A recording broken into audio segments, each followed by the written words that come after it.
Morning, everybody. It's DJ NV, Angela Yee, Charlamagne the God. We are the Breakfast Club. We have some special guests in the building. Pastor John Gray and his wife, Avantar Gray. Did I say that right? Avantar. I knew you were going to say it right. Good morning. Good morning. How are y'all? Morning. How are y'all? Glad to be here. Honored to be here. Now, you recently left Lakewood, man. Well, we're in the process of leaving. Yeah, we're moving to Greenville, South Carolina, and so we'll still have the relationship with Lakewood at least throughout the end of this year, and hopefully over the years. But we're focusing on this new thing. I didn't know that you could do that. Like just up and leave a church and go to another set of shop. It's not like Chick-fil-A where you can just get a franchise. Like, God, I'm gonna go ahead and move out here to Greenville because they need you. We just feel like that's where God called us. Houston is the 4th largest city, most diverse city in America. Yeah, and things were going good. And but I told my wife, and I just bought her, a new home. And I said, but I feel like God is about to move us. Wow. And I can't even tell you why. I mean, but it was time. Yeah. And we've been there 5 years. 5 is the number of grace. It was our grace period. And it was time to move to something else. And what was that feeling like? What was that called like? Like, why South Carolina? What you mean, why South Carolina?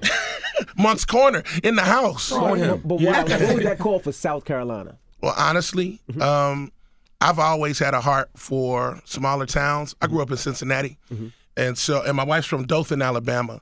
So we're both, kind of relatively small to mid-sized towns. Yeah. And, I was serving Pastor Joel and Pastor Victoria's vision. We served that vision, and we thank God for that. But, there comes a time when there's a vision in you. Right. And it just depends on the right place to launch it. And Greenville, great people, emerging city. And there's just a lot of wonderful opportunities there. And I'm sure they're so excited to have you there. Yeah. The response has been overwhelming, but honestly, the truth is, past all of that, we felt like God told us that's where we need to be. That's interesting that you still get those callings on your life, because I don't know why people think you only get one calling in your life. Yeah. Right? No, man. I mean, if you're listening to the voice of God, God is progressive, and what's funny is progress is not always about expansion. It's not like, okay, we in Houston, let's go to New York, or let's go to L.A. Yeah. It's not a career move. It's like, God, where do you want me so I can do what you want me to do? Because to us, success could be serving at a church with 10 people. To me, that's success if we do what we're supposed to do.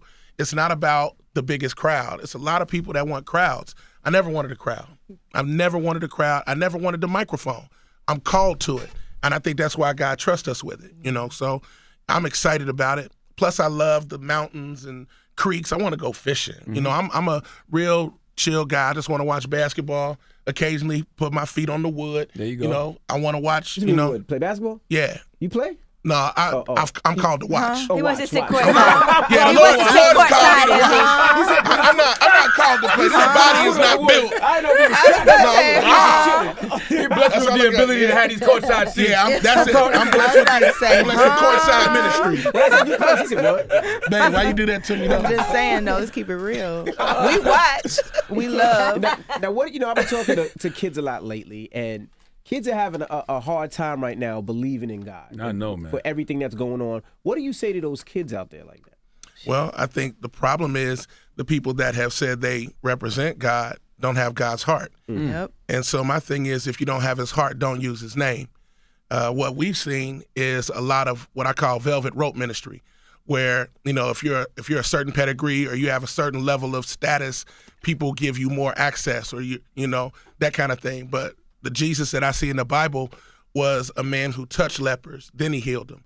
A man who spent time with prostitutes and then restored them. A man who talked to broken women at the well who had 5 husbands and was living with a man and lovingly restored her. So today we have a judgmental perspective where everybody's pointing a finger at people. And if you sin a different sin than me, then you're worse than me. And that's just not the biblical New Testament narrative.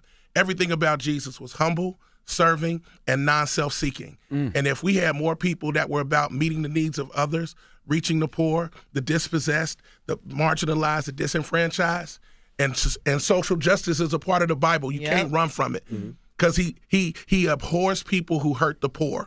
So, we've got a part of the subset of Christianity that, puts a part of their Democratic or Republican Party up and then puts Jesus on it. Jesus wasn't a Republican. He wasn't a Democrat. He wasn't an Had nothing to do with independent. government or politics at all. He was a monarch. He was a king, so he's already on the throne. He don't care who you vote for because you can't vote him out. You see what I'm saying? So I think people are hurt because the people who say they represent God don't carry his character. Not only that, I think a lot with the shootings and the killings and a lot of people, feel like Why would there's that a lot happen of to a bunch of innocent people kids, dying good people, and kids yeah. and things like that. Well, that's a deep conundrum, and it's why do bad things happen to good people? And if God is real, then why did he let that happen? And if God is real, why did my grandmother die of brain cancer? If God was real, then why did my father die on East 23rd and 1st Street in Manhattan at the Veterans Hospital when I needed him? You see what I'm saying? On How do you December answer 7th that? of 2000. Well, the answer is I don't know. And I'm wise enough to say there's some things I will never know. I'm glad you said that. That's the other problem with a lot of these leaders. Everybody think they know everything. Everybody got to be an expert. What's wrong with saying you don't know? And I'm just trying to figure it out. Yeah, that's what faith is. Faith is saying, God, this makes no sense. that's what's real. But what I've learned is that everybody has free will. We're not puppets. People do horrible things. God didn't do that. God didn't pull the trigger. Word. God didn't tell him to pull the trigger. You can't just put God's character on somebody's craziness. That's not what the word says. I can't go up there and tell you I represent Jesus and then talk about how much I hate you and berate you and beat you.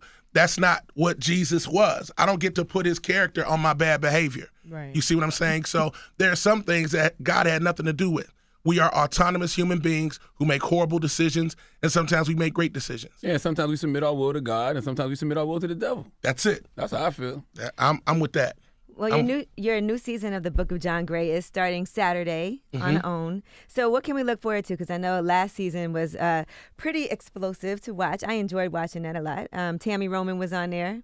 Yes, babe. You want Tammy this season? This season, we start off with Tammy deciding that she wants people to see the evolution of her character.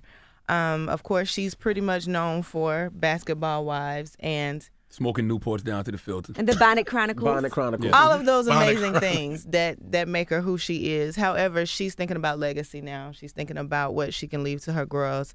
And I think her heart is broken because she's trying to change what people know her for and move into this Tammy that has grown, that has matured, and people want to see her where she used to be because that's exciting and that's fun.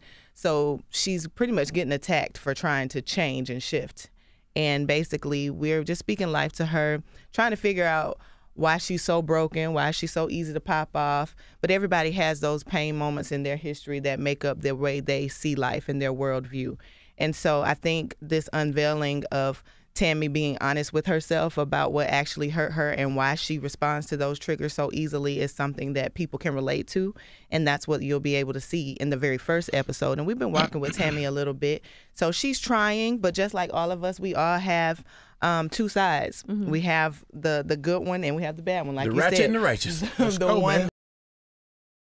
be this holistic, beautiful Samaritan type person, and the one that's like, whatever, I'm gonna get me and I'm gonna do me. And so for her, I think she's a great example of what God can do when you make up your mind to shift. It doesn't mean you're perfect, but it means you're trying. How do you decide who's on the show? Like, did you guys approach Tammy? Like, okay, we would love to, or does she? She found us, and a lot of the people who have the help stories that we deal with submit their stories and they go through them. But some of the people we've had relationships with already, and they go through the process, and that's how they end up. Yeah, the producers being bring on us the- stories, and we say if we feel it's something Yeah. that we can help. Because some people, And she was like, actually didn't even come to us. She did the process. Like, she sent Wow. an email and everything. And we're like, Tammy, like, we didn't even know. you know, we didn't know.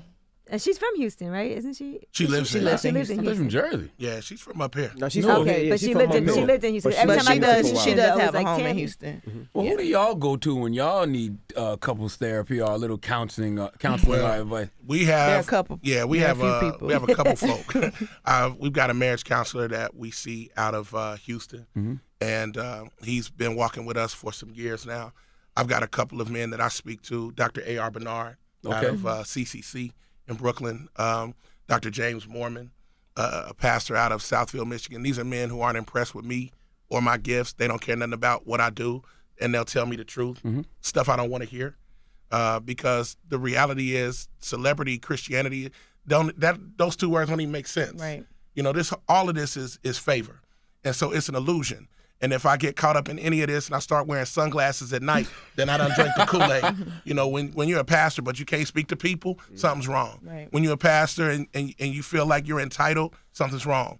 And so But I you found see that a lot now. Oh yeah, I see it a lot, and we've seen it a lot. It's a fad now. It almost seems like it. Yeah, Being and a pastor, being- I'm not with that. Right. And what I've noticed is that if I'm not careful, I'll forget the things that matter the most. You know, I got a beautiful wife here, 7 years. She's been holding down my vision, and for many years I didn't even see all of her gifts. I was so busy with this vision, what I thought God was telling me to do, but I was not unlocking her gifts. I wasn't looking out for her needs. And then my kids are crying because I'm out of town preaching for everybody else. My own family falling apart. And so I had men to tell me, you need to turn it around. You need to change some things. And that's what matters. Because when all of this is done, she going to be there and them kids going to be there. God ain't going to ask me how I did on the Breakfast Club, even though this is a huge platform, and I'm grateful for it. Yeah. But he's not going to be, man, you did good, man. When Envy was asking you them questions, he's going to be like, hey, tell me about that wife. Yeah. You Tell me never about them know, kids. though. He might ask. He He might inquire. You know what I'm saying? He might be like, "Yo, I saw you down there. I was a little disappointed." You know what I mean? He might. Have you ever had to check him? Oh, absolutely. All the time. And I'm cool with it because I know my position. I'm not a fan. She don't seem sweet. She seemed like a check. It seemed like she's checking. She don't her seem nerves. sweet. Yeah, no, I mean, she don't seem like she ain't gonna take nothing soft. How you say she not? I You do could say be sweet and things still soft, check but somebody. I think for me, I'm not a fan. I do champion my husband and I cheer him on, and I am his biggest cheerleader, but I'm not fascinated by just and enamored with who he is that I can't tell him the truth. I think that it would be a disservice to both of us to not tell him the truth inside of our home, so that he's not being authentic while he's in a public setting. Because you have the power when you can be real at home. You have more power in public when you're the same in private. So I'm called to push my husband into the greatest place of purpose and realization of who he is at home, so that when he's stepping onto the platform, he's being the real him and not trying to become anything for whatever setting he's in. Not the flavor of the day, not the whatever is popping, let me be that. Just be That's you, real. and whoever you're called to reach, that's who you'll reach. And everybody won't like you. Everybody won't understand you, and I get that. But I'm fully aware of who God created me to be. I'm a pastor's wife, but I also have tattoos, and I like braids, and I like wigs, and I like, you know, hip hop, and I like Beyonce. And I also know God, and I can pray for you, and I can tell you about my faith and how far it has brought me. That doesn't disqualify me, because I might listen to her a little bit and actually love it. She You know love what I'm God saying? too. Absolutely. Yeah. That's the thing. That there's this whole separation of the us versus them. We need to get rid of that. All of us are the exact same. All of us need the grace of God. All of us have been through things. All of us have a past. All of us, you know, have done some things we aren't, you know, proud of. Can you we all know? be saved, or do you think there's people that just we can't do anything? I think everybody can be, but some people will choose not to be. Yeah. The hardest thing in the world is to go to hell. The easiest thing in the world to do is get to heaven. Yep. Because all it takes is a confession of your mouth. Anybody who tries to add more to it than that is being overly religious. Right. Confess with your mouth, believe in your heart that Jesus That's is Lord. it. You shall be saved. But people want you to jump through hoops to please them, you know. But everybody won't believe what we believe, and that's not my role. My role is, if people come voluntarily into our church, I'm going to preach what's in my heart. But I'm not going to walk up to you on the street and just start blasting you, and I don't know you. I don't know your story, don't know where you came from, and start telling you you're wrong. Answering questions you didn't ask. Yeah, that's the problem with religion. Don't you? sometimes. That's Don't you? offensive. I'm sorry. To walk up and tell somebody they're wrong for however they're living their life. That's offensive. Yeah. Before you know them, you have no Yeah. relationship. That's not what Jesus did, and that's the point. Because you know it's going to be super religious people watching this. They waiting to comment right now. They thumbs And just I'm on good, it. 'cause I'm That's secure in blasphemy mine. right there. I'm I knew I secure didn't in like you. mine. You're fat and you look like T.D. Jakes and Suge Knight mixed together. I don't like him. But the point is this: when Jesus was talking to the woman at the well, he could have blasted her. Like, you're living in sin, filthy. You've been married 5 times, dirty, low down, backing it up. And what did he walk up to? He's like, hey, let me get some water, though. And she's like, you know good and well you ain't supposed to be talking to me because Jews and Samaritans don't talk to each other. Okay, you don't know me. He was like, but if you knew who I was, you asked me for some water and you never thirst again. And then he That's a got hell of her. a pickup Sexual line, by the right way. now. Oh my gosh. That's why It's all not this. sexual It Jesus. Jesus sounded with like the that. pickup No. line. That's why I be saying you can't save these hoes. That's Jesus' job. No comment. My point was, he got her attention, And he reached her where she was, and then the conversation went into a supernatural place, and he told her her past, and he also spoke to her future. Right. And before that conversation was over, she went from a broken woman to an evangelist in one conversation. And that's what a real encounter with Jesus can do. It's not there to break you, it's to build you. Yep. And too much of the narrative has been about how horrible we are and how wrong we are, as opposed to the grace and the blood that's available. And that's what we're about. How did y'all meet? Church. She was dancing. I saw her dancing. And she was But dancing. it was at church. It was at church. I said, But I saw the workout pants, and I was like, yeah, Lord, yeah, yeah, Lord, because that there, that's for me. Really? Yes. Oh, yes. You I claimed saw it in the name of Jesus. cheeks of ministry. I saw them and said, God, those are for me. She had tattoos. We were working at the same church. Yeah, we we was were working in supposed to ministry. be seeing these youth, but I you were was. over there looking at. How you was holler the in church dancing. though? What's the proper way to holler You in know- church? church. Okay. We were friends. We were working together So you for the started that youth. way, okay. I never Yeah. knew her name. Never knew her name. Yeah, because he had a lot of wannaboos around him, and I was We're like, not here for that. We're not here for that. he had a lot of Wannaboos. wannaboos, and I was not one of them. They were really fascinated. You know, Give some more napkins. I was a single pastor in Atlanta. I was getting, I was Straight getting, single pastor. straight- man. Y'all stop. No comment. Y'all stop. I'm listening. Go ahead. Go ahead. Evanter, see how hard it is to even speak on this show? I'm just- No, I'm like, sorry, finish Evanter. your I'm story. sorry. Go ahead, I'm babe. sorry. Go ahead. Go ahead. we were working in ministry together, and like I said, he did have a lot of wannaboos around, and I was just like, bless his heart, it would be good for him to get married. I made it my point to find him somebody. It wasn't me, because I had my heart broken, and I was engaged before, and so was he. But I was just like, he's a nice guy. We kept talking as friends, and then it kind of shifted because I had choreographed a dance that kind of told the sermon that day in church, so the pastor didn't preach. The message through the dance was the sermon. And so after church, he believed that he was moved by the dance. So No, he asked you me, missed a very important point. what part? I saw you at the altar worshiping. Oh, okay, let's And get I to walked that. up to her, and I literally look over, she's worshiping. Now, he what she grabs didn't my say is 2 hand. weeks in a row, we ended up sitting next to each other at a 10,000 member church and didn't try. But you were So- also like positioned in the dancer section. I know, but I so- pay tithes. I can sit where I want. Okay. So what I'm saying is God had us sit next to each other. He was like, hey, dummy, right here. So then this Sunday when she had choreographed this dance, I look over. We're all at the altar worshiping. There she is again. And I watched her worship. I said, God, her worship is real. That's who I want. I still didn't know her name, but I grabbed her hand and started worshiping. Yeah. She didn't smack me. And I was like, that's a sign. Brothers and sisters in Christ, you hold hands. No, well, anyway, after you- church, I got her listen, number. She had some reservations. After church, I got her number. I walked up to her and I was like, yo, you blessed me. And I was like, let me borrow your phone. No. You said, tell me about that piece you choreographed. Right. You know, what was your inspiration behind Christian it? game. Christian game. What was your Christian inspiration game. behind inspiration the yourself? movement and expression and blah, blah, And blah, while blah? she's talking- And he was like, well, let me borrow your phone. So that part is true. And And then I not giving dialed my my phone like number a ding and called dong. myself. I said, this is wifey's phone. He stole my Left- phone number. And then I texted that night like, you want to talk to daddy? Nah. She's like, yeah, Nah. daddy, I've been waiting on you. Oh, really? That's what you're going to do in these Yeah. nice people's studios? In these nice people's radio stations? But on Is that some what you're real gonna talk, do? did you, Evanter, did you have reservations about dating him at all? What were those reservations, and when did you realize, okay, it's worth a shot? The reservations had really nothing to do with him. It just had to do with me. And I had been hurt, and I was engaged. And it didn't work out, so I was just fully committed to just learning me and growing. So when I saw him and he was funny and he was joking with everybody and talking with everybody, I didn't feel like, it was a thing. We There was were no attraction friends. right away. Hold on, man. I did love the God in him, and I saw his heart. But he traveled a lot, so we would be working in passing for the youth at the church that we were at in Atlanta.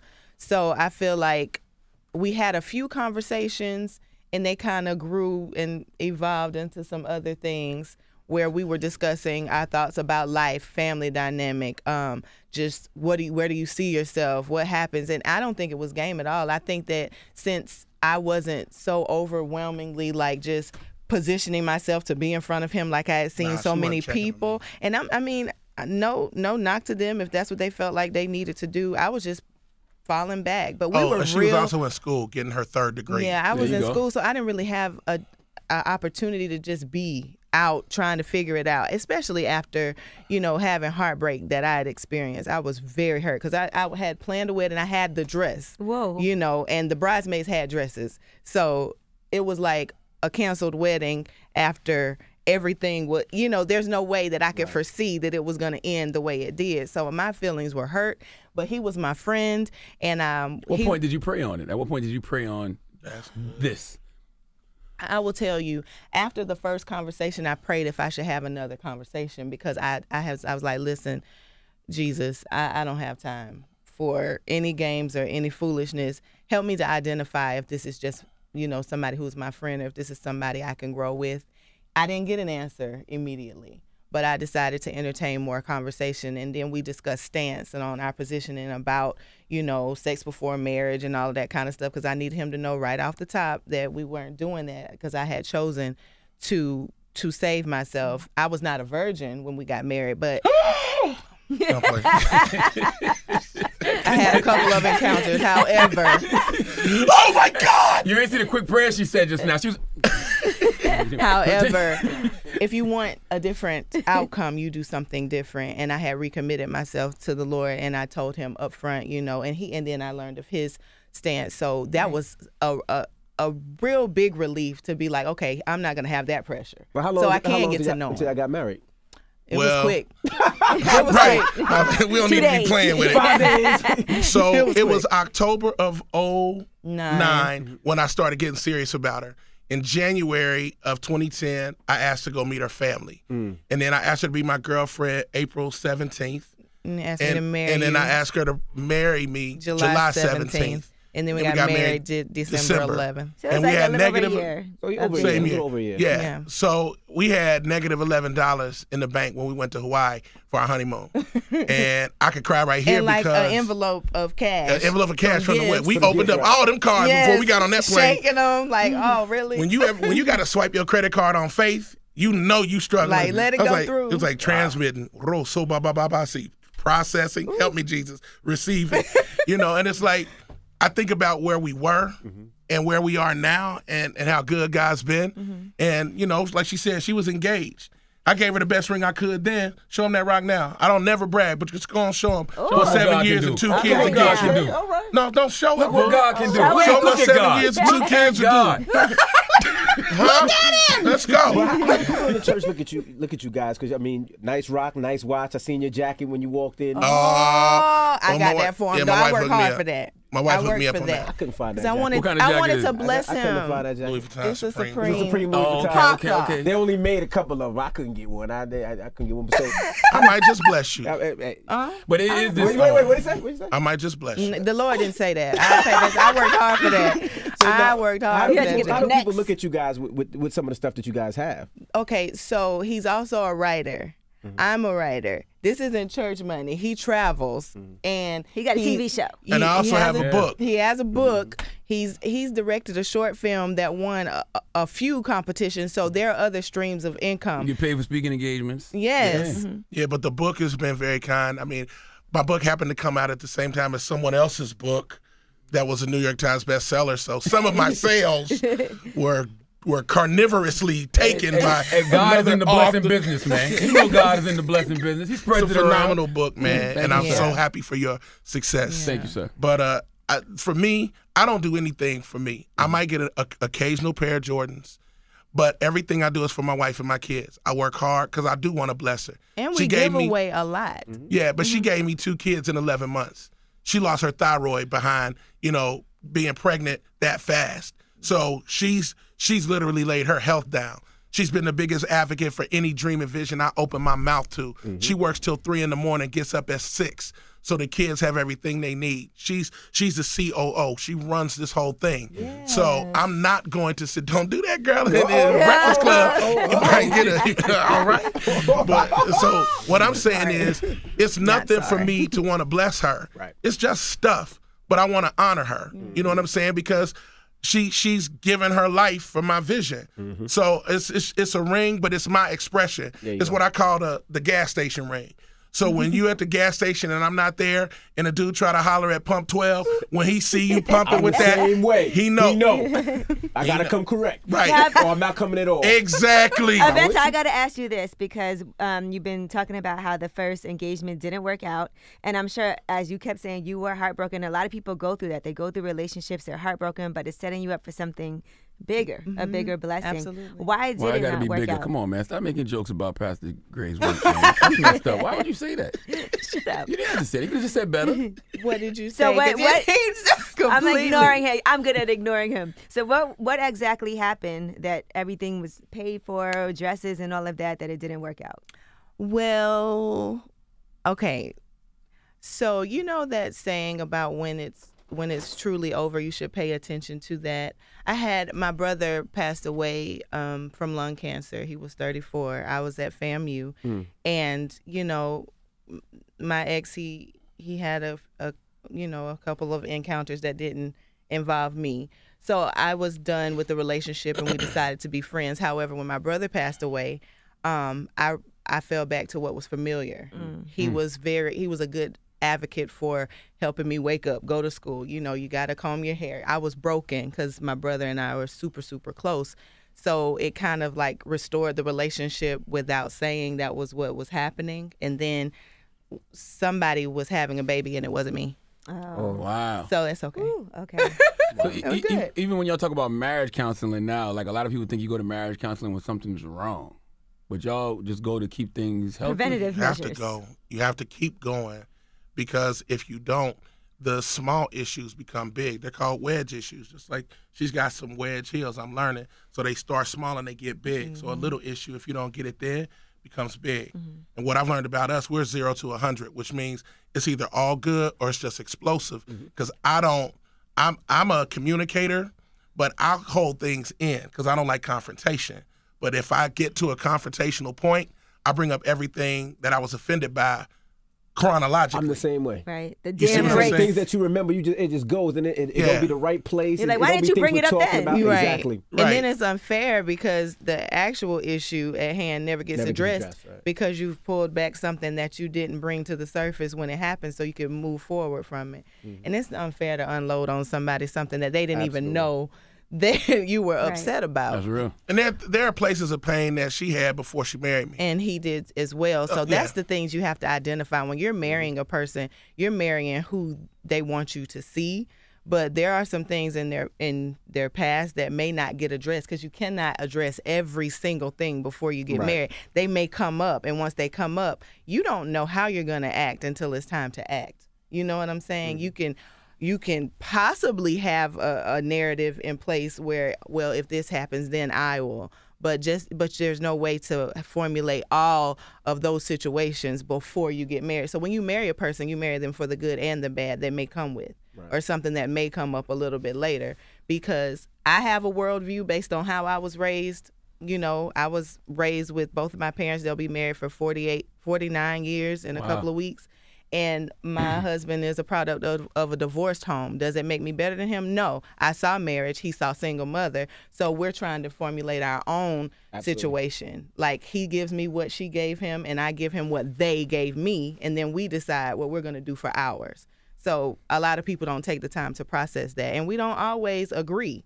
Because sometimes I'm like, pop him. He's like, give him grace. No, pop him. He is wrong because the world is not going to give him certain graces for different things. If he pops back at the teacher, he's going to get in trouble. So we need to address that now. So we have these little things. But just like a car, if it runs out of oil at some point, it's gonna fall apart. It's maintenance.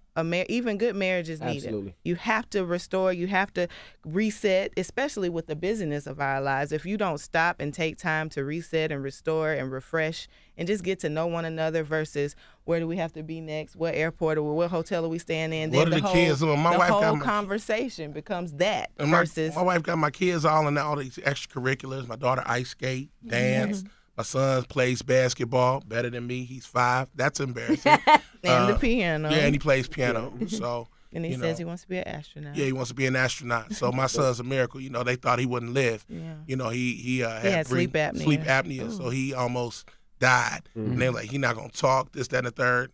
His last report card 3 days ago was what? Straight A. Holler at That's me. dope. Yeah, so- because he was oxygen deprived before he was 2, almost every night, and because they don't particularly care for They don't doing do that surgery. surgery that young, unless it's a specialist, we just had to pray for God to keep it. And then I had those same questions, Lord, why my son? I serve you. I try to do well. You know, I try went to live a off. good life. I'm like, really?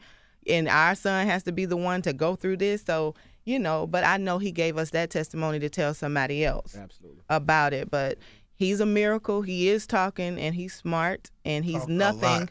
of what the doctor said. And we prayed. We were like, God, he'll be none of that, none of what they said, and he's doing amazing. You know what I'm about to ask? What do you feel about people who use different things? Like, I was selling my home a couple of months ago, and people said, buy a little statue of this and put it in your backyard and bury it and things like that. You see that a lot sometimes when people, they use these statues. Symbols. Symbols. Yeah, I'm I not. just don't subscribe. I don't subscribe to it. Yeah.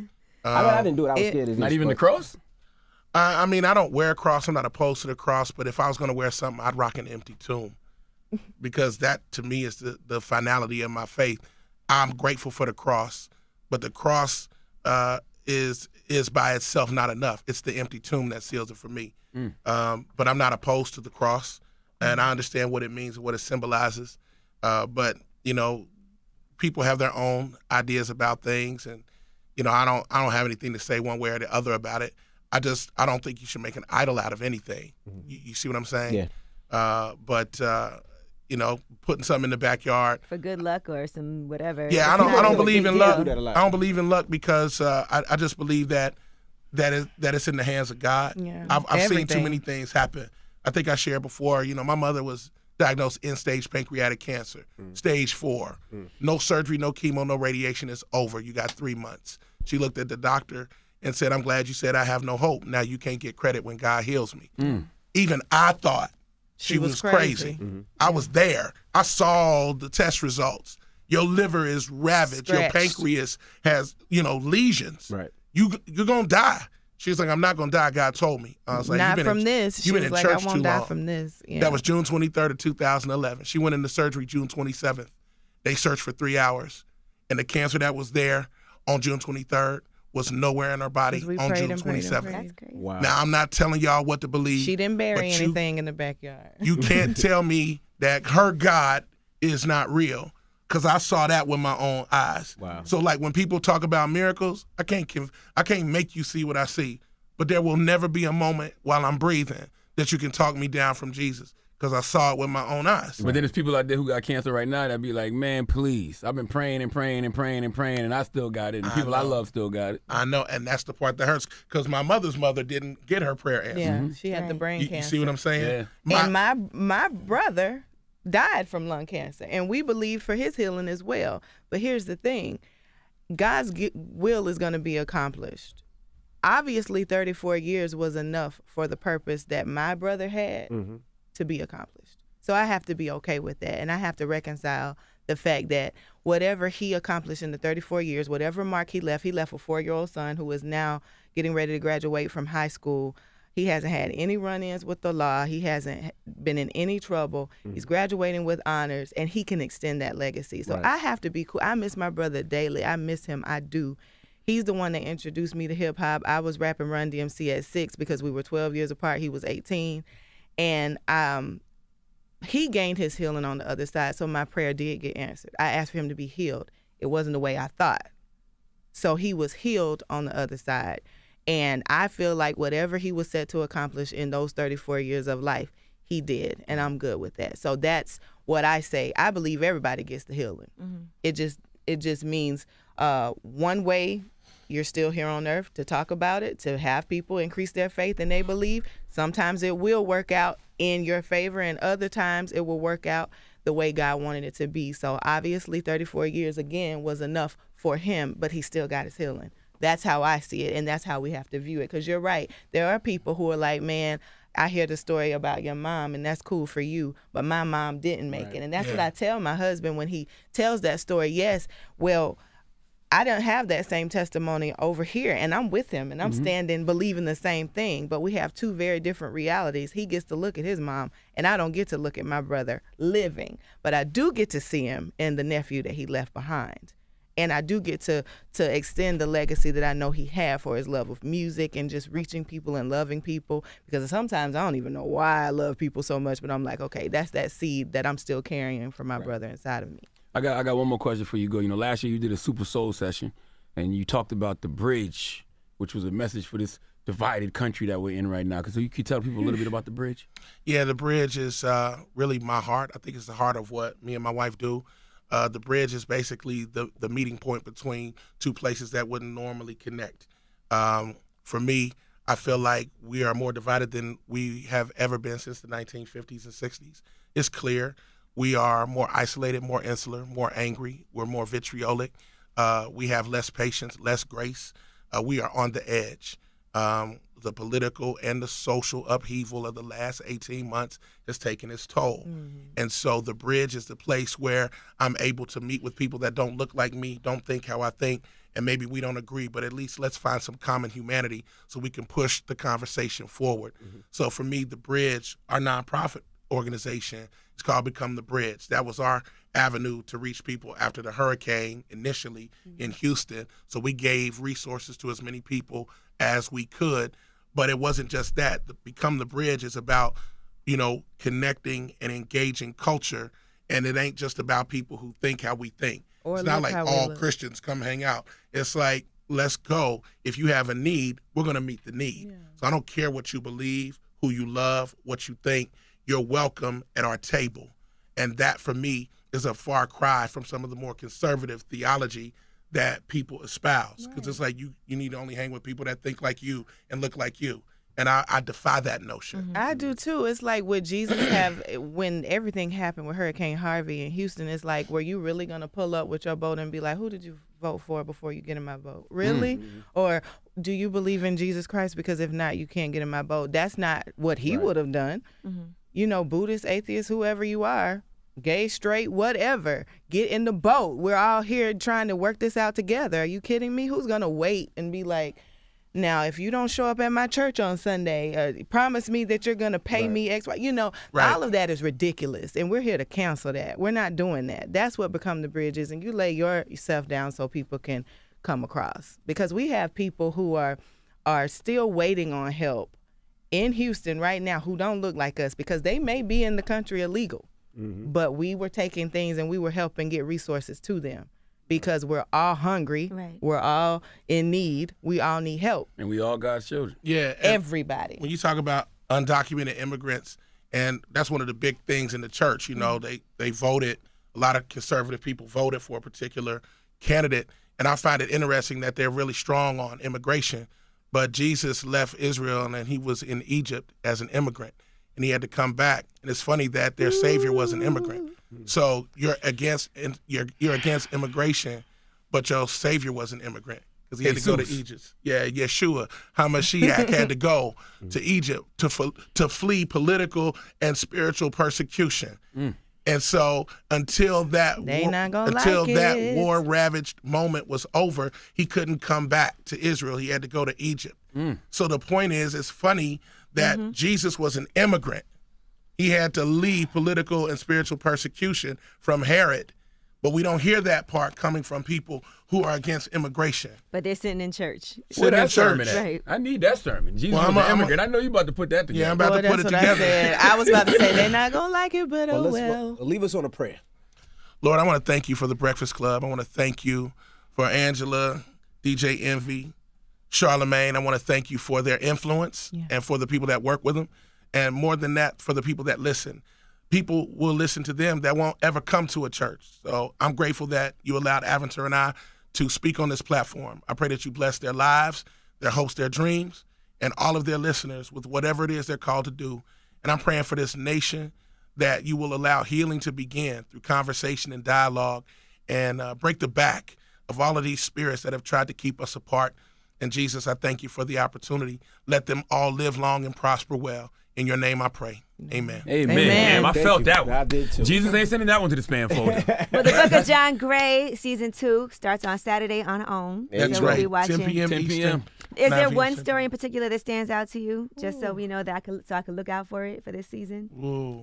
There are One so that many. really. It was a young lady that was dealing with cancer, breast cancer. And it just hit me hard because she was young and she comes from a pretty religious family, but her family really wasn't there to support her through it. Me and my wife were able to kind of walk with her because there's a lot of nuances to that story, but to see the strength of a black woman, you know, when everything's going crazy and she's able to hold on and still reach out, try to be a blessing to other people, that story really resonates with me.